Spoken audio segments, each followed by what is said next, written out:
Oi, gente, muito boa tarde para você de casa, para você internauta que nos acompanha pelo nosso Facebook TV Jornal Interior.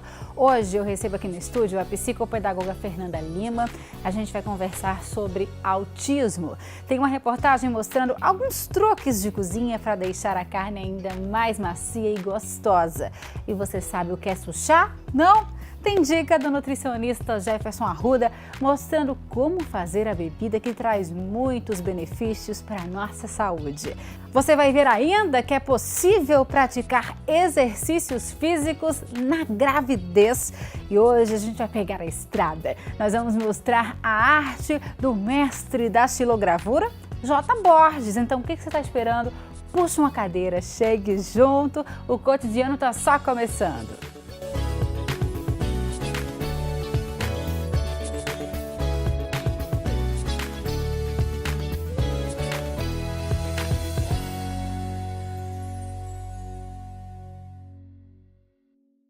Olha só, gente, hoje é o dia de conscientização sobre o autismo, um transtorno que acomete cerca de 1% da população mundial e mais de 2 milhões de brasileiros. E quem vai ajudar a gente a entender mais sobre esse assunto tão importante é a psicopedagoga Fernanda Lima. Muito boa tarde, Fernanda. Nanda, vamos falar de Nanda porque ela já vem tanto aqui que a gente já está íntima. Seja muito bem-vinda mais uma vez aqui ao Cotidiano, nesse dia tão importante, nesse dia onde de fato a gente precisa conscientizar a população da importância dessa data. Afinal, nós precisamos prestar atenção e ajudar os pais a entender sobre o autismo. É verdade. Obrigada pelo convite, né? Uma boa tarde. É uma data muito importante e marcante, principalmente para os movimentos sociais e para as mães, né, Marcela? Assim, colocar para fora o seu grito de liberdade, a sua alegria em ter um filho, independente se ele tenha um autismo ou não. É um momento da sociedade voltar um pouquinho os olhos para aquilo que é emergencial. Sim. Porque a criança com comprometimento, vou dizer assim, ela está na nossa sociedade, somos responsáveis por isso e precisamos ter essa atenção. Então, esse dia é bem legal para que a gente possa colaborar com a sociedade nessa inclusão dessa criança. É verdade. Fernanda, me diz uma coisa. Os pais, eles começam, claro, a prestar atenção nos sinais, desde bebezinho, começou a engatinhar, começou a andar, começou a balbuciar algumas palavras. Eles já começam a dar os primeiros sinais que tem o transtorno logo o bebezinho, ou a partir de qual idade é que tem esse primeiro, opa, tem alguma coisa errada com meu filho? A partir de 1 ano você já consegue ver. Antes você consegue, mas ainda é muito novinho para uma mãe de primeira viagem, vou dizer assim, verificar alguma característica. Quando você tem 2 que você pode comparar, você lembra do desenvolvimento do primeiro, aí você fica alerta a algumas coisas e já procura ajuda.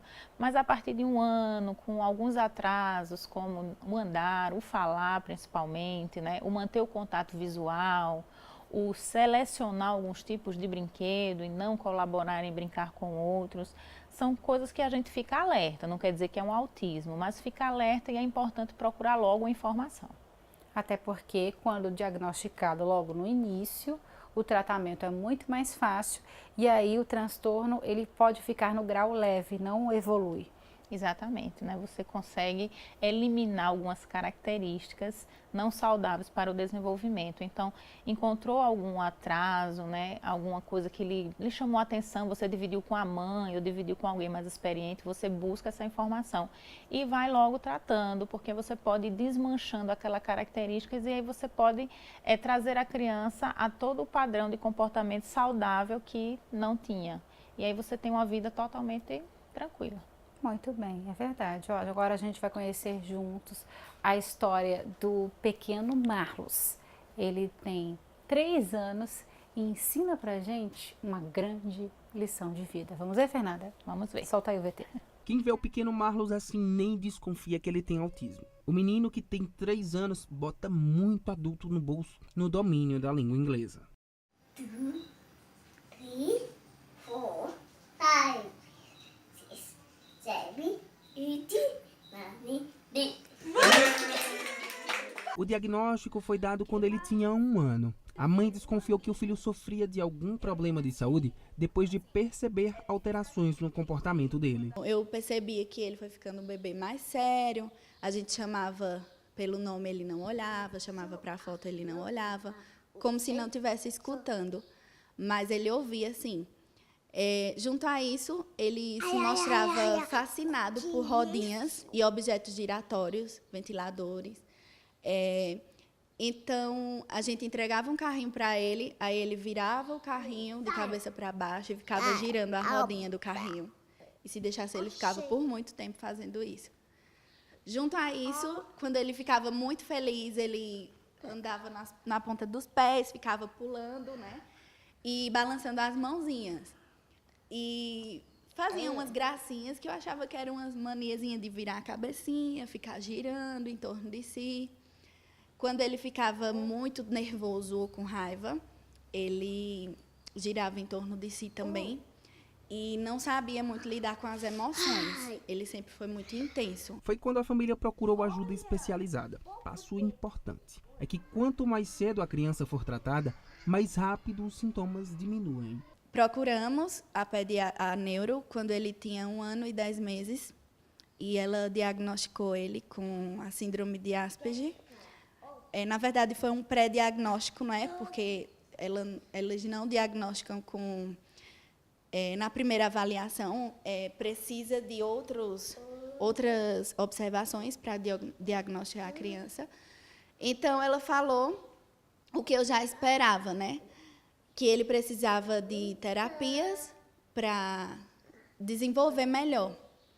Foi quando a gente procurou uma equipe especializada e dissemos, vamos à luta, né? Apesar do menino carregar no DNA o transtorno de espectro autista, doença que acomete 1% da população mundial e cerca de 2 milhões de brasileiros, as brincadeiras dele mostram que não dá para rotular ninguém quando o assunto é autismo. Ele consegue viver normalmente como outra criança da idade dele. E foi na escola que o menino começou a se tornar mais independente. Logo, quando recebemos o diagnóstico, nós também procuramos uma escola para ele, porque eu achava que ia ser muito importante no seu desenvolvimento também, junto às terapias, à escola. E, na verdade, foi. Dentro desse 1 ano de vida escolar de Marlinhos, ele desenvolveu bastante.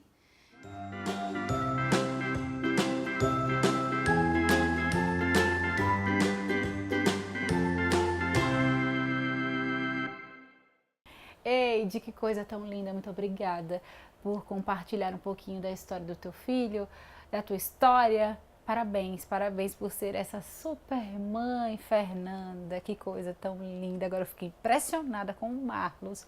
Ele com 3 anos, ele já consegue ler. A minha filha tem 5, está começando a entrar agora no beabá. Eles são bem seletivos, eles praticamente se alfabetizam sozinhos, não vou dizer todos, viu? Mas algum deles, de alto funcionamento, que a gente chama assim, eles vendo os DVDzinhos com as legendas abaixo, eles já começam a juntar, daqui a pouco ele tá cavalo, cama, casa, ele pode não entender a função, mas ele já faz aquela leitura sozinho, sem precisar de interação. Isso também vai muito da dedicação dos pais. Isso, da dedicação dos pais. Uma vez que o pai identifica, né, que recebe todas as informações necessárias, muitos eles são bem assim, corretos com o tratamento, que às vezes a gente perde muito quando a gente não é correto com o tratamento, né? A gente burla uma terapia, passa uma semana sem ir, 2. Isso atrapalha muito para quem tem atraso de desenvolvimento. Então, a mamãezinha de Marlinhos, ela é bem assim, bem correta no que se entende de estímulo e de terapia para ele. Eu conheço os dois e sei que ela é bem empenhada em desenvolver e trazer Marlinhos para um ambiente social saudável, para que ele socialize com todos os amiguinhos. E é importante isso, né, Fernanda? A gente bate muito aqui na tecla de que esse diagnóstico precoce, ele vai ajudar o seu filho ou a sua filha a ter uma vida social ativa. Às vezes você demora muito e quando você descobre, já está em um grau tão avançado que às vezes não tem como ser reversível. É muito difícil. É muito difícil porque você tratar de um jovem autista com 16, 17 anos que não teve nenhuma intervenção, é muito difícil voltar. Pode ter casos, existem alguns lugares bem especialistas a isso. Agora, é muito mais difícil, porque já tem um diálogo, já tem uma birra mais intensa, já tem força, não é verdade? E aí isso fica difícil você tratar. Então, se é pequenininho, você identificou alguns atrasos, corre atrás de informação. Isso não é feio. Tem muita mãe, sabe, Marcelinha, que fica com vergonha, não quer levar, prefere guardar o filho, leva numa festa de aniversário, o menino derruba tudo, aí elas ficam, não, eu não vou sair com ele, não vou sair. E o comportamento latente lá, apresentando, e ela podendo buscar uma ajuda, e ela fica reservada àquilo, até com as amigas. Isso vai prejudicando a desmanchar o diagnóstico, vai prejudicar, desmanchar as características. Pelo contrário, vai intensificar mais ainda. Com então, certeza. atraso no filho não é vergonha. É cuidar, botar a cara para cima e dizer, ele não fala, pois então eu vou cuidar agora. Pronto. Eu vou fazer ele falar agora. Vou fazer ele falar, vou procurar as informações necessárias, as terapeutas necessárias da nossa redondeza. Caruaru e região aqui está recheado de gente muito competente e o Dia Mundial do Autismo vem para isso, para a mãe botar a cara para frente e dizer, eu tenho um filho com atraso, mas ele faz parte da sociedade, eu quero incluir ele e vou ajudar. Com certeza, eu acho muito bonita a postura do Marcos Mion, nosso colega apresentador. Ele tem um filho autista, o Romeu, de 13 anos. Ele está sempre interagindo nas redes sociais, aí, incentivando, contando como que ele faz, como é que a família convive, como faz para o Romeu se desenvolver e socializar. Gente, isso não é vergonha não, isso é muito importante. É mais importante para o Romeu e para a família também. Exatamente. A sociedade hoje em dia ela quer incluir, mas ela também precisa dar oportunidade à família. Então é matricular essa criança numa escola, não deu certo nessa escola, mas vai dar certo numa outra, não pode desistir. A caminhada é longa, criar filhos em todo segmento não é fácil, mas é insistir. Não deu certo com essa terapeuta, vou procurar outra, não deu certo com essa médica, vou procurar outra, e assim vai até você se ajustando os profissionais e dizer, pronto, agora eu estou arrumada e vou-me embora. E o exemplo do Marcos é excelente, porque o filho dele interage com todo mundo, de fato, de verdade, se ele estiver aqui você nem percebe. É verdade. Porque ele conversa, ele responde. Quem realmente compreende um pouquinho do autismo ao fim percebe pela fala dele. Mas diante disso você jamais diria. Até porque, como você bem disse, o autismo ele não é uma doença, é uma condição neurocomportamental. Então ele pode evoluir ou não. Depende muito de você, papai, de você, mamãe. Exatamente. Abrir os olhos e não desistir. Muito bem, Fernanda. Ó, muito bacana te receber nesse dia tão importante, tão especial, que a gente faz questão de estar aqui abrindo esse espaço para falar sobre esse assunto, para você que tem um filho autista, que está guardando ele dentro de casa. Para com isso. Deixa o seu filho viver, procura uma ajuda, ele precisa disso. Um dia você vai embora e ele vai ficar. Quem é que vai cuidar dele? Aí vai bater o peso na consciência. É verdade. É isso, Fernanda. Exatamente. E deixo aí a minha ajuda, dizendo às mães que não deixem de buscar uma informação, uma ajuda, qualquer coisa que você perceba, procura um médico, procura um neuropediatra, não deixa de buscar ajuda, porque essa criança faz parte da nossa sociedade e a gente quer viver junto dela. Se Deus quiser. Obrigada, viu? Até a próxima. Obrigada você. Boa tarde. Tchau, tchau. Gente, eu vou para um rápido intervalo. Daqui a pouco você vai ver como deixar a carne mais macia e saborosa com coisas que você tem em casa. E ainda o nutricionista Jefferson Arruda vai ensinar a preparar uma bebida que leva suco de frutas e chá. Espera que eu volto rapidinho.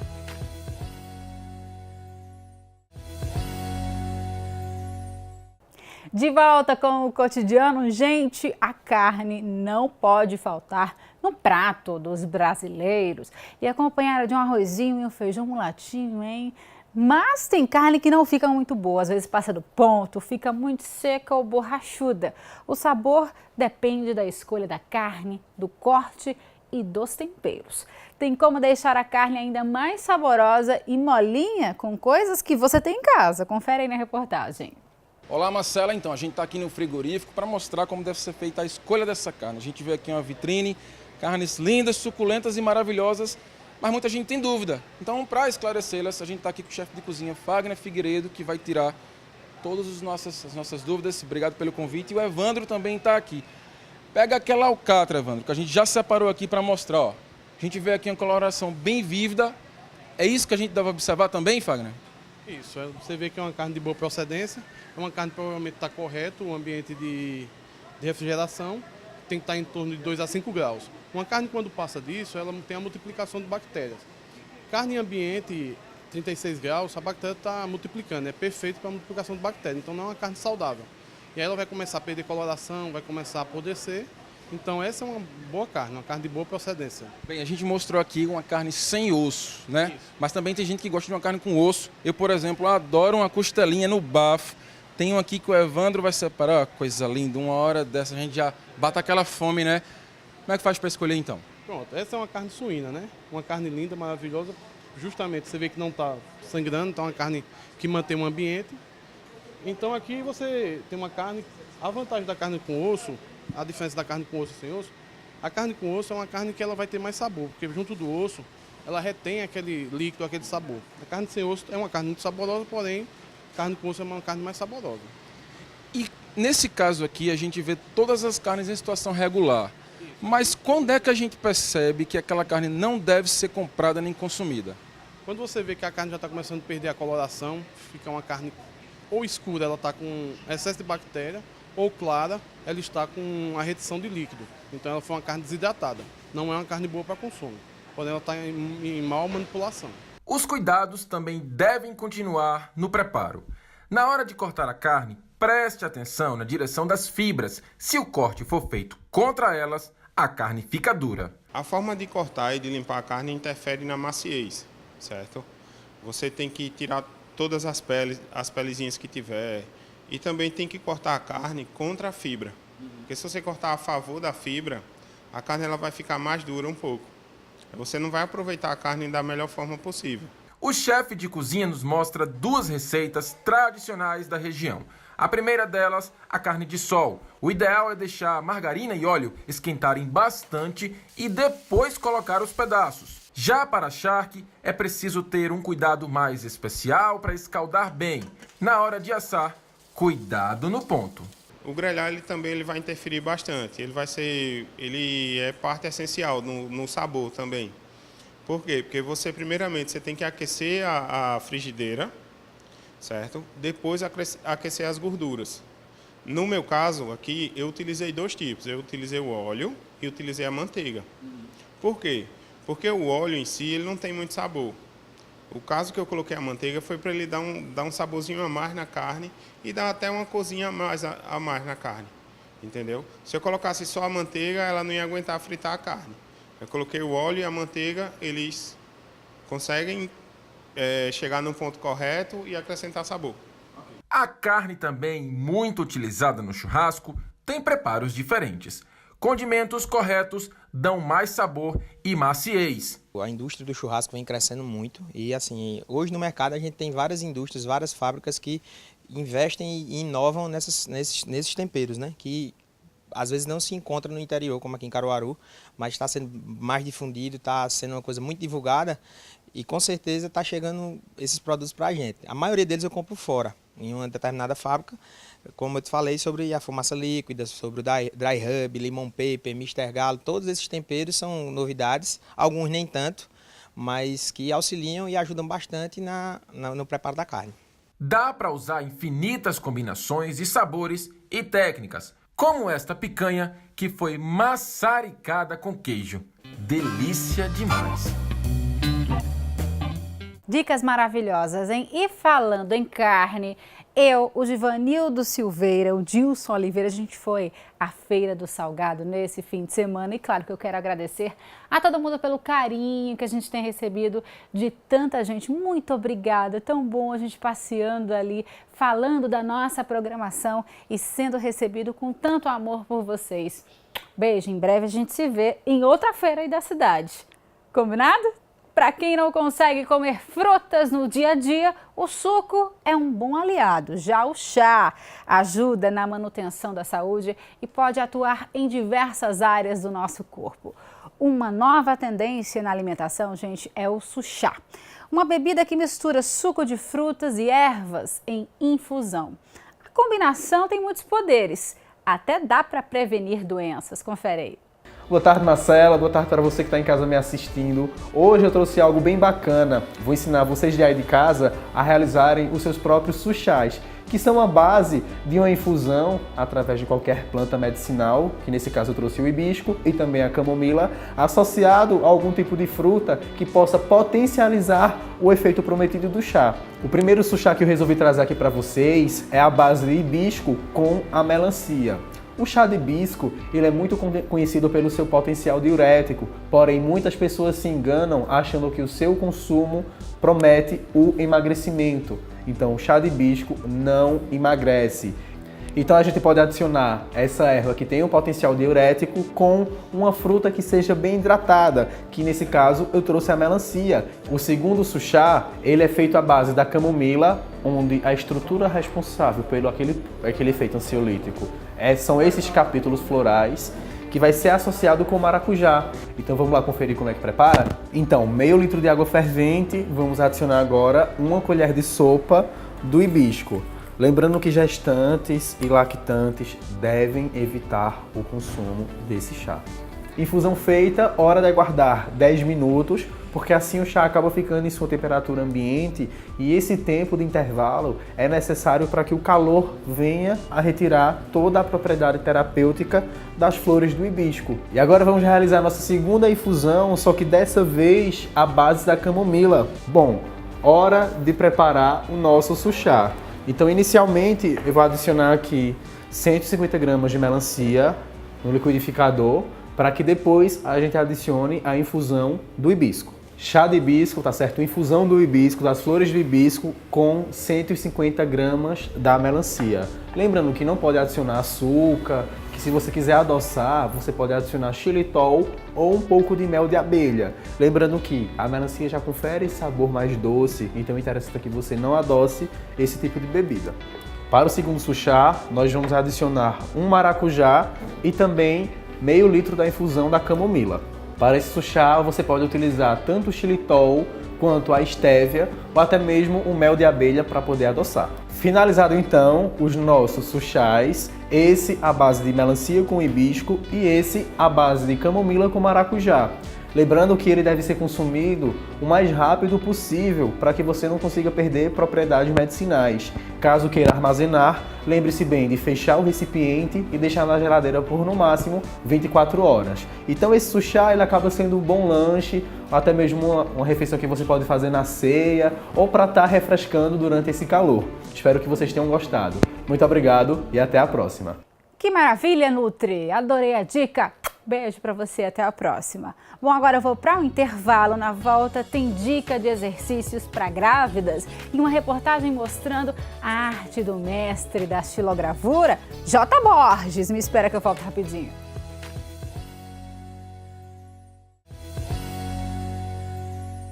De volta com o cotidiano. Como a gente sabe, gravidez não é doença não, viu? E mulher grávida pode sim praticar exercícios físicos. As atividades ajudam até na hora do parto.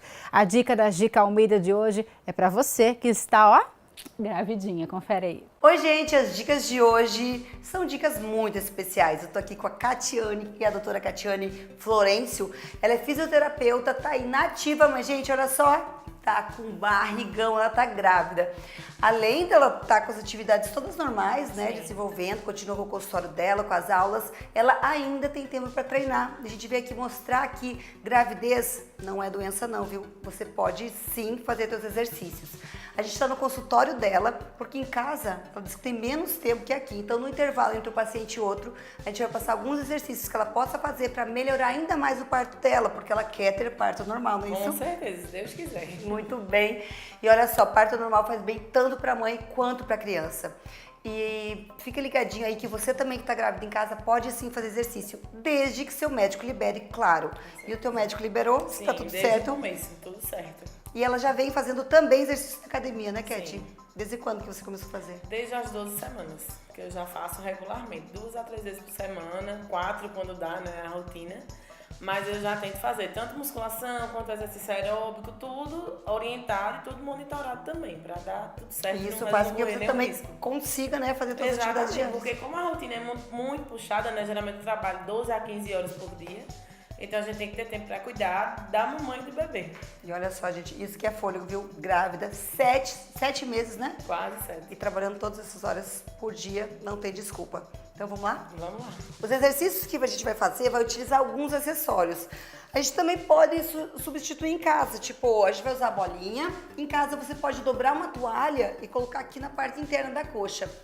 A coluna dela tá bem retinha, o barrigão tá aqui, ó, e não vai exprimir o barrigão nessa posição, não. Ela vai pressionar para trabalhar a adutora, essa musculatura de dentro da coxa, e o assoalho pélvico, que vai também ajudar na hora do parto. Você pressiona, isso, conta 1, 2, 3 e solta. É um solta, gente, que vai continuar segurando a bolinha, ou seja, você vai estar o tempo todo pressionando e trabalhando essa musculatura. Pressiona e relaxa um pouquinho sem deixar a bolinha cair. Aí, esse mesmo exercício que ela vai continuar pressionando e relaxando, eu vou dar para ela um halteres em cada mão, que você pode trocar por algum quilo de arroz, algum pezinho em casa. Sobe, trabalha o ombro, voltou, trabalha bíceps e voltou. E sempre ali, ó, aperta a bolinha, relaxa a bolinha, trabalhando interna de coxa, assoalho pélvico, bíceps, ombro. E o abdômen também está contraído, porque para ela segurar nessa posição a bolinha, o abdômen também está trabalhando. É importante, coluna retinha, respirando sempre. Aí ela vai fazer, ela pode contar por tempo, 30 segundinhos e descansa, ou séries de 15 a 20 repetições. Outro exercício que a gente vai fazer é o agachamento sumô. Ela vai afastar as pernas, a gente vai trabalhar a parte interna da coxa, vai trabalhar bumbum, isso, pé para fora, na linha do joelho. Os ombros vão ficar alinhados. Quando você descer, pode descer, isso, e desce o braço, trabalha ombro, isso, perfeito, respirando. Esse movimento também não vai espremer a barriga dela, o bebê tá ali tranquilo fazendo exercício. Se você em casa tiver dificuldade em fazer isso, pode utilizar isso aqui para equilíbrio, se você não estiver acostumado. Desceu, isso, a mesma coisa, respirando, coluna retinha, você sente que trabalha a parte de dentro da coxa, né? Isso. Também você pode contar por tempo, 30 segundos, ou então você pode contar 15 a 20 repetições para dar um intervalinho. Respeita o teu corpo, caso você ache que esteja muito puxado, para um pouquinho. É importante que a mamãe respeite os sinais do corpo. E agora a gente vai trabalhar um pouquinho de perna e bumbum. Esse exercício ele vai ajudar a fortalecer o quadril dela. A gente vai subir, sobe, isso, desceu. Pode vir um pouquinho para trás, contrai o bumbum e volta. Subiu, desceu, vem para trás e volta. Isso. A barriga dela tá apoiada, as costas, tá tudo tranquilo, certinha. Esse exercício, ela vai fazer 15 repetições ou também, se ela preferir por tempo, ela deixa o timer ligado, faz 30 segundos e descansa. Da mesma forma, respirando, sentindo o corpo e respeitando os sinais que lhe der. Por exemplo, começou a dar uma cãibarazinha, relaxa, espera passar e começa de novo. E tão importante quanto o exercício para grávida, o alongamento também. Principalmente que às vezes o peso da barriga pode dar algumas dores nas costas ou nas pernas e a gente vai ajudar com o alongamento. Sentadinha na cadeira, a gente vai alongar a parte lateral, isso, do tronco. Como se fosse pegar lá em cima, Kati. Sempre respirando, voltou. É importante que você faça dos dois lados e não bloqueie a respiração, porque às vezes a gente vai alongar, vai ficar prendendo. Respira, isso, faz uma respiração bem longa, um lado, o outro, faz alongamento ativo. E para alongar as pernas, afasta a perna, né, para a barriga não ficar, para o bebê não ficar espremidinho. Ela tem um bom alongamento, mas se você não tiver, você vai só até onde você conseguir, voltou e faz a outra perna. Segura 15, 20, até 30 segundos, dependendo do teu condicionamento. O que você vai respeitar aqui é a tua respiração. E aí, doutora Catiane, dá pra fazer uns exercíciozinhos nos intervalos? Com certeza, super prático, super fácil de fazer. Muito bem, e você, olha, fica a dica aí, gravidinha tem que fazer exercício. O médico liberou, seja fitness e deixe teu bebê, ó, saudável como você. Dica, tu arrasa nas dicas, viu? Beijo, amor, para você. Até a próxima. Olha só, gente, aqui bem pertinho, em Bezerros, mora o artista J. Borges. Ele que é um patrimônio vivo de Pernambuco, é um dos principais nomes da cultura nordestina e é mestre na xilogravura. Xilogravura essa que faz parte do cenário do cotidiano. Olha só que lindos quadros nós temos aqui no nosso estúdio, não só do Jota, mas também dos filhos dele. Claro que a gente gosta de valorizar a nossa cultura pernambucana e a gente foi conhecer um pouquinho de perto o trabalho e o dia a dia de J. Borges. Confere aí. A facilidade com que J. Borges faz as peças impressiona. E o que nos impressiona também são os desenhos. Retratam o cotidiano do Nordeste e a cultura popular. Eu só trabalho explorando o Nordeste. Eu já andei muito, vi muita coisa lá fora, no exterior, que dá para fazer uma gravura bonita. Mas eu quero fazer as coisas daqui. Quando eles vêm de lá, eles querem levar coisas daqui. Eu não vou copiar nada de lá, não. Tem que fazer daqui mesmo. As xilogravuras ganharam fama. Hoje, patrimônio vivo de Pernambuco, o artesão ganhou o mundo.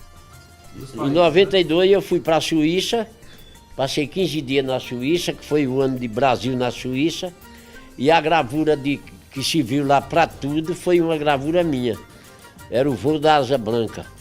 E o suíço me perguntou por que voo da asa branca. Eu digo, ela sempre voa no sertão, mas ela agora resolveu ir para a Suíça, levar a cultura nordestina para espalhar por lá. No mês de julho, fui convidado para os Estados Unidos e daí abri-se os caminhos. Hoje eu conheço 10 países, já dei aula nos Estados Unidos, dei aula na França, dei aula na Suíça, na Venezuela e estou com 8 viagens nos Estados Unidos. No ateliê de J. Borges também funciona a oficina onde são impressas as xilogravuras. Depois de serem talhadas, recebem acabamento. Em seguida, são pintadas com tinta gráfica e prensadas manualmente neste papel. Tudo muito artesanal. Agora elas têm de ficar esperando vários dias para secar. E mesmo após tantos anos dedicado à arte, parar é algo ainda distante para J. Borges. Ele espera deixar ainda muito mais legados para as próximas gerações. Em todo lugar que eu chego sou bem recebido. Já dei aula muitas vezes em Garanhuns, São José de Belmonte, em Caruaru, aqui também, em todo canto que eu chego, no Recife. Eu já dei aula, já fiz artista por aí afora, porque tem artista que diz que ensinar está criando um concorrente. Mas eu acho isso uma ignorância, porque o mundo tem bilhões de pessoas e o cara quer segurar a barra do mundo todinho. Eu digo assim porque eu tenho trabalho espalhado no mundo e quando eu me acabar, quem vai assumir? Vai assumir os alunos que aprenderam comigo. E a arte vai permanecer, vai ficar perpétua de geração para geração. Jota, você merece todas as homenagens do mundo, um grande artista. Muito obrigada por contribuir tanto para a nossa cultura pernambucana. Um beijo para você, querido. E o Cotidiano vai ficando por aqui. Muito obrigada pelo carinho, muito obrigada pela audiência. Não esquece que amanhã, 1h45, eu estou aqui de volta. Um beijo, fiquem com Deus. Tchau, tchau.